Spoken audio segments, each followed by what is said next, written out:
అసందర్భోత్సవాలు విజయోత్సవాలు జరుపుకునే సమయం సార్ ఇది.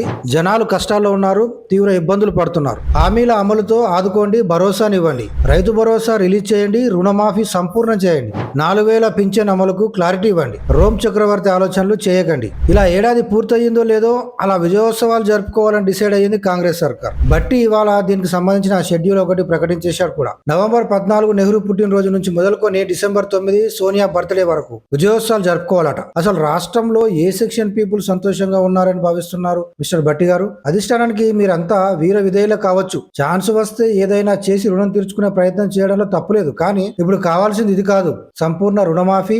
ఒకవేళ మీరు విజయోత్సవాలు చేయదలిస్తే అందులో వీటిని పొందుపరచండి, మీకు మద్దతు లభిస్తుంది. రుణమాఫీ సంపూర్ణంగా ఇవ్వడంతో పాటు రైతు భరోసా నిధులు రిలీజ్ చేయండి, ఖాతాల్లో అమౌంట్ వేయండి, ఇళ్ల అర్హుల జాబితాను ప్రకటించండి, 4000 పింఛన్ అమలుపై క్లారిటీ కూడా ఇవ్వండి. ఇలా చాలానే ఉన్నాయి మీరు చేయాల్సింది. బడ్జెట్ ను అనుసరించి పథకాల అమలుకు ఈ విజయోత్సవాల్లో శ్రీకారం చుట్టండి. మేము అనుకున్నది కాంగ్రెస్ సర్కార్ మెల్లగానైనా చేస్తున్నదనే ఫీలింగ్ జనాలకు కల్పించండి.